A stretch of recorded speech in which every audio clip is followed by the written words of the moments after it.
We're going to move on now with our second speaker of the day, with Dr. Adel Baterjee, who is the chairman of Waad Holding. And his speech is on giftedness in practice, the case of Waad and Dar Al Thikr. Dr. Adel Baterjee is a Saudi Arabian businessman and philanthropist known for his contributions to education and social development. He is the founder and chairman of Waad Holding Company, established in 2010 in Jeddah, with a mission to enhance Saudi society through innovative learning solutions.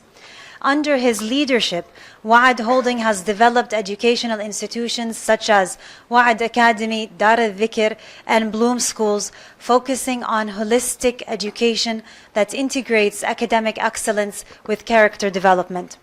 In addition to his role at Waad Academy, Dr. Baterjee is the chairman of Durub Al-Baraka and actively participates in educational forums, including the Education Investment Saudi Forum.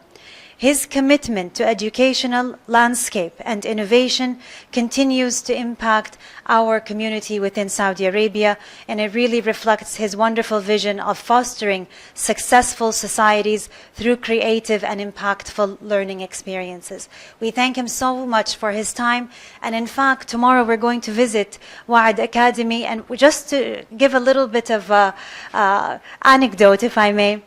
We sent an email to info@waadacademy.com, and we immediately received a response by Dr. Adel Baterjee saying that he will personally be with us in the visit. So we appreciate all of his time and his knowledge sharing within this, especially within this topic.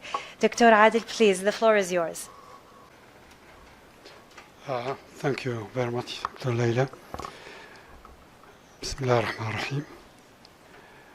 It is really wonderful to be at this very nice morning with such a group of intellectuals, educators. I can say we are here to learn more than really give something for you people to learn from us. The journey of my schools into giftedness actually started with an incident, and I'm going to tell you just a very short story about what happened in one of our first schools, that's Dar Al Thikr, one of the middle school classes. Abdurrahman was a student in one of those classes. His teacher's impression of him that he is a lazy student.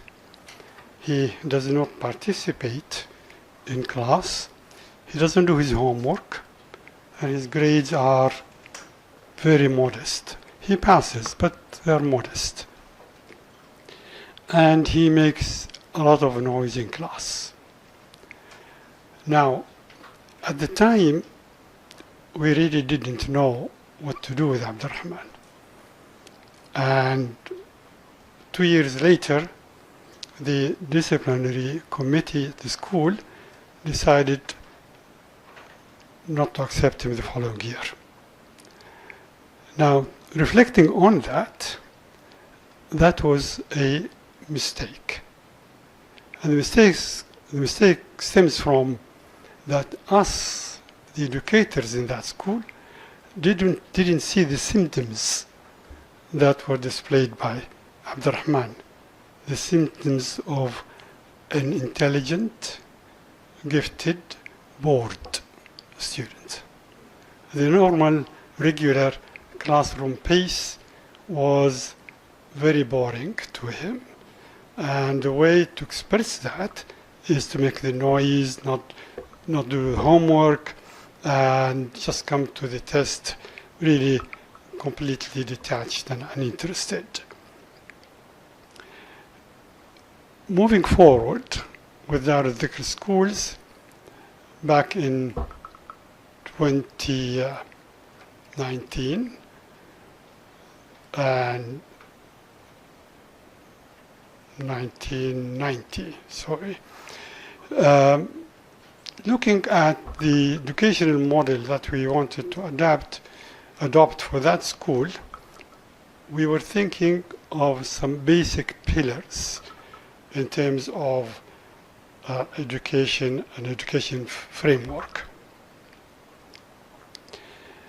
Giftedness was not part of that. Giftedness came later.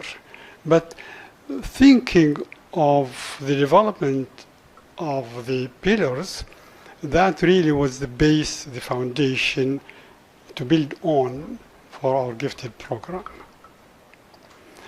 The start was very modest. We conducted 2 experimental programs based on teachers' observations. We designed a form for teachers to observe, record the observation, and send that to a small committee that would look into the traits of the students that were collected for us to select from those what we hoped that have the leadership traits. From the 350 students at the time, we identified something like 70 that could be potential leaders of the future. We took those 70 students to 2 experimental programs, took them outside of Jeddah in a special location, and really applied pressure on them in terms of reading material, a lot of reading to be done, a lot of questions to be answered, a lot of physical activities, very little sleep, okay, very little food, very little water. So really putting them under pressure to see how far they could go.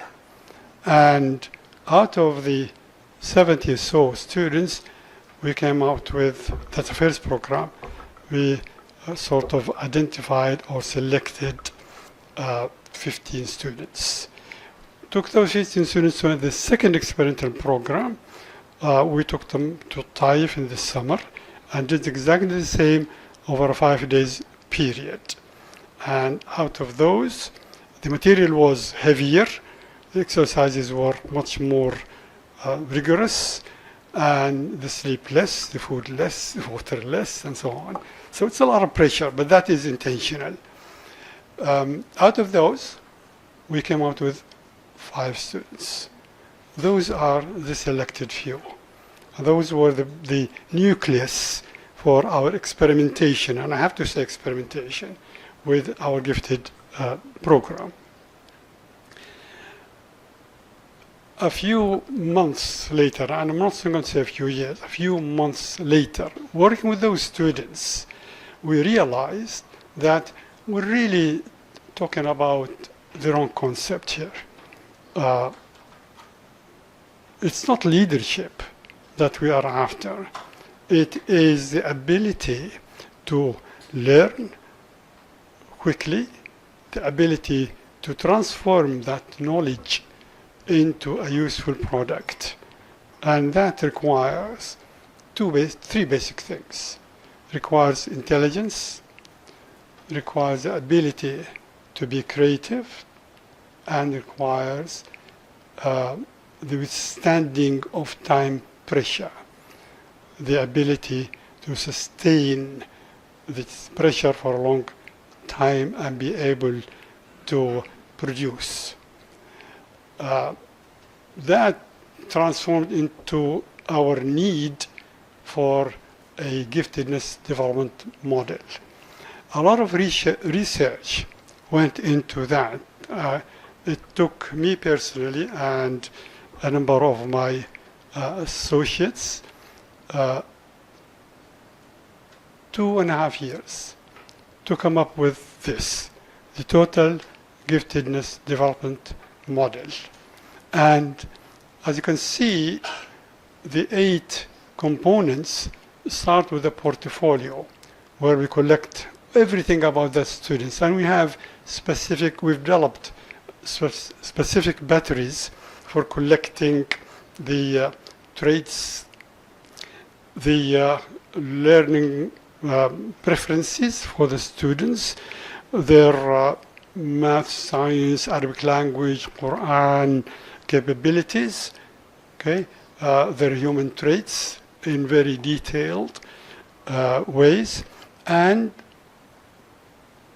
two basic information that would contribute to our identification process: intelligence, and we were measuring fluid intelligence by using Raven as the test to do that, and creativity using the Torrance model for creativity.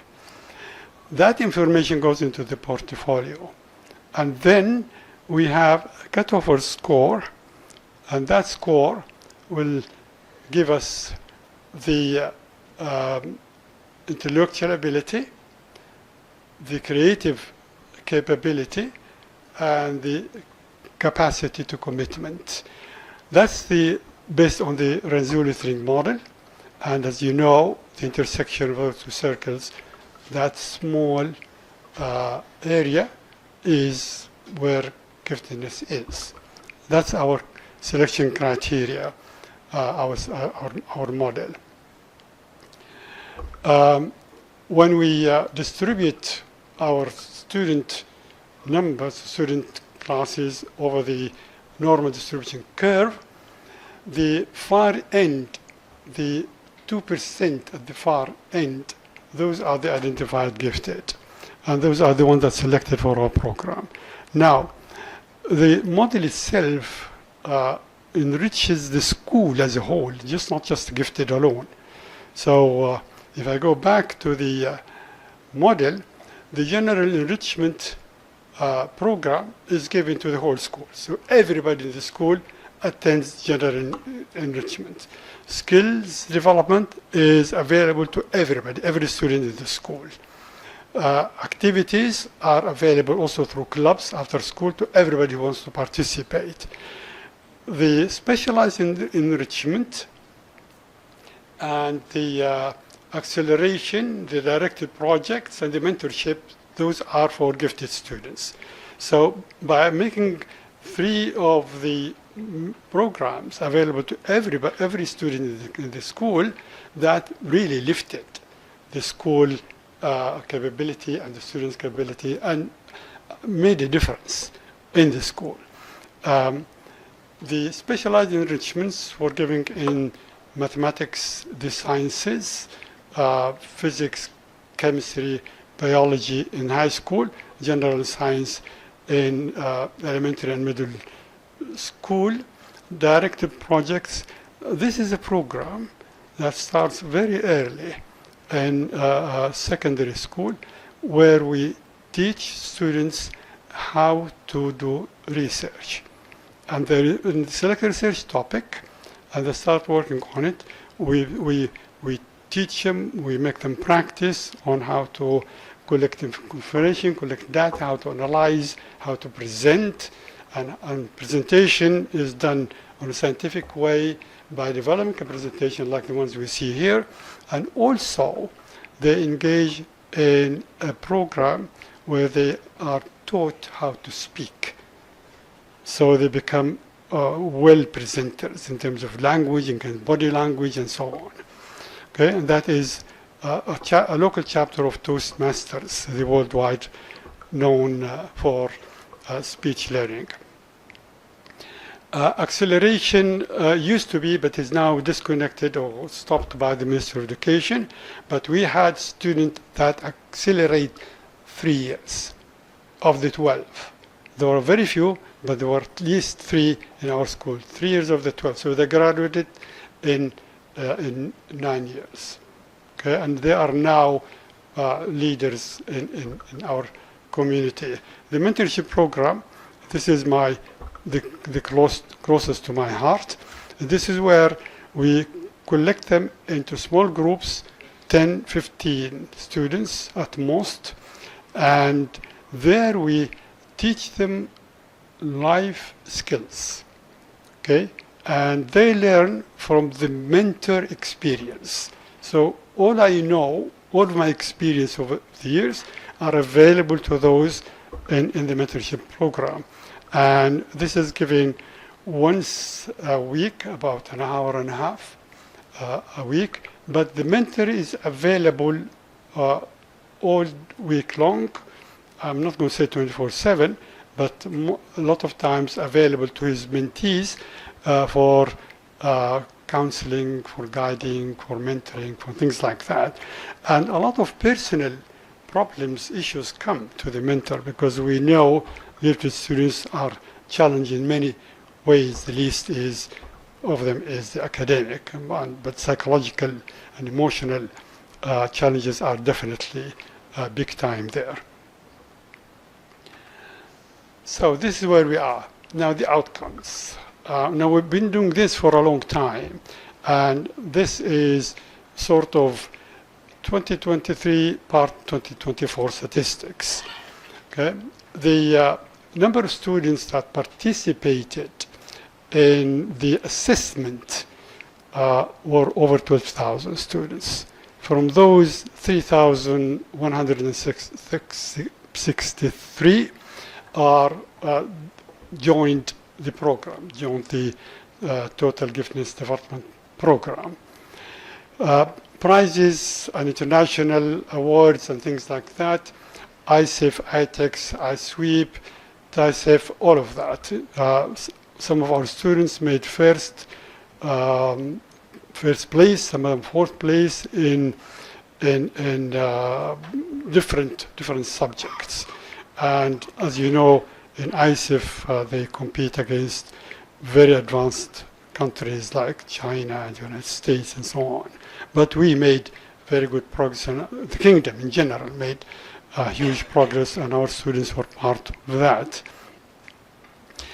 Kangaroo, for example, we achieved 896 medals. International Olympics, a good number of our students are part of the national team for International Olympics in math, physics, and chemistry, and we're really very, very proud of them. Ivy League universities, some of them are listed on the screen. Academic acceleration, Qudrat and Tahsili, those are the equivalent of the admission text for Western universities. Dar Al Thikr School is first in Mecca region for 7 consecutive years.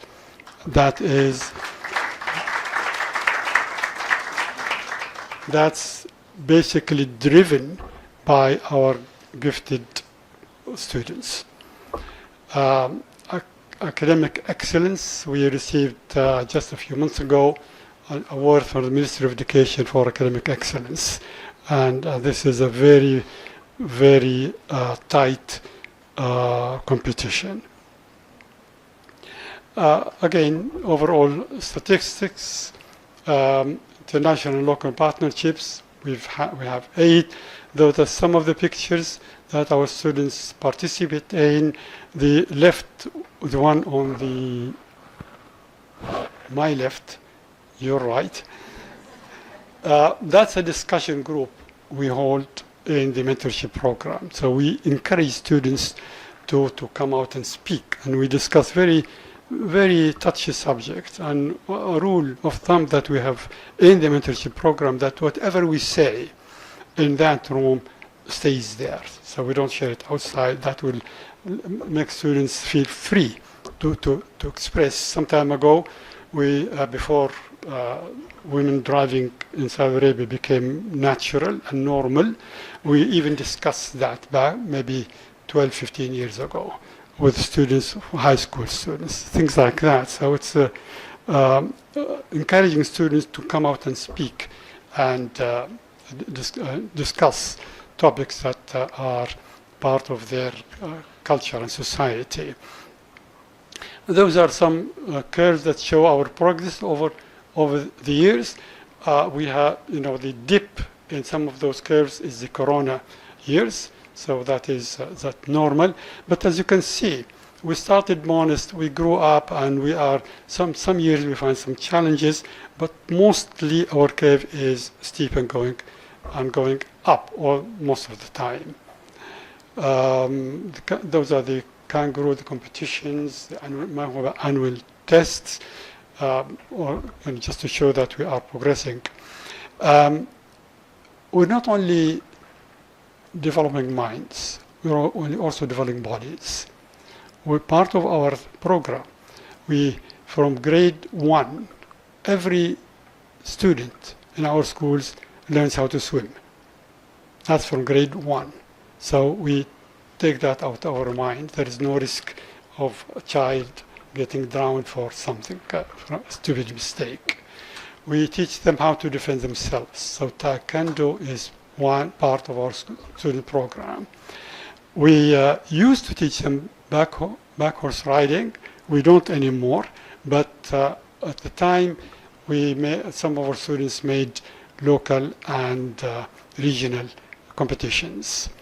So it's not just the mind; it's also the body. It is also the culture, and we stress very much on the languages: the Arabic language, and the English language. Our students in Dar Al Thikr and in Waad Academy are fluent in English and in Arabic. And at Waad Academy, last year and the year before last, yes, they made the reading competition. So they came first in Saudi Arabia, and they competed in Dubai. They did not make the finals, but that's a good position for international school. Arabic is very, very important. We keep our local culture very close to our hearts and our Islamic heritage. All our students are good practicing Muslims. They pray, they do their rituals, and we teach them how to do that. We think this is part of building the character. You nurture the mind, but you also take care of the body, and you also take care of the soul. The three goes together. Otherwise, we end up with somebody who is excellent in production, but very, very poor in his soul, and very, very and sick with his body. Okay. I'm just about done. If anybody is interested in some of the research I've done, all of my research is at ResearchGate, and I'll be very happy to receive any emails from any of you, or if you want to call, I placed my cell number over there for anybody who wants to be in touch. Thank you very much for listening.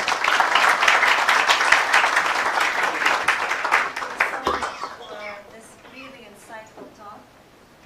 We have Abdurrahman to thank for being naughty in class. Yes. And this really showcases that the easy thing that you could have done was to kick him out. Exactly. But the amount of experimentation and the amount of research that you've done and the programs that you've developed is a really, really wonderful example that other schools can also follow.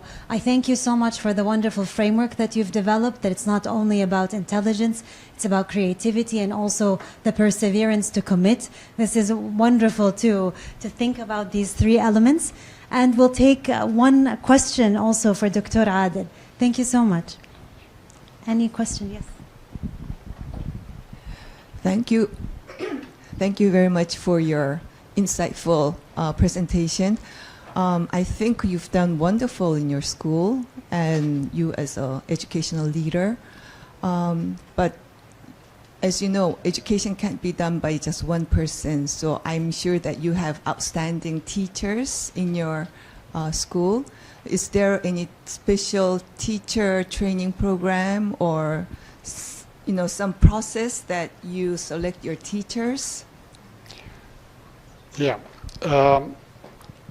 We have a general selection for any of our teachers. Okay, so because we're not just a specialized gifted student school, we are a general school. So that is one line. But another line is the prominent teachers, the ones that have experience, especially in mathematics and the sciences, and some in the humanities, those are taken into another development program, and we made very good use of the Mawhiba teachers training program. Every teacher that is involved in the model, in the Total Gift Development model, is trained through the Mawhiba program, okay, and they are certified to do this development. The mentorship program, I personally trained the mentors for so many years, and we have 3 of them with us today: Dr. Mustafa Khalaf, Ms. Rasha, and Ms. Haneen. Dr. Mustafa from Dar Al Thikr, and Ms. Rasha and Ms. Haneen from Waad Academy. And just to give an example, Dr. Mustafa is a good example of what we do in training. Very briefly, his specialty is Arabic language, but he joined the program for training, and I don't want to say under my leadership, but training, went through training, vigorous training, and he was inspired to enroll into a master degree program for gifted education. He finished that, and he enrolled in the PhD program for gifted education, and he finished that. So that's an example of what.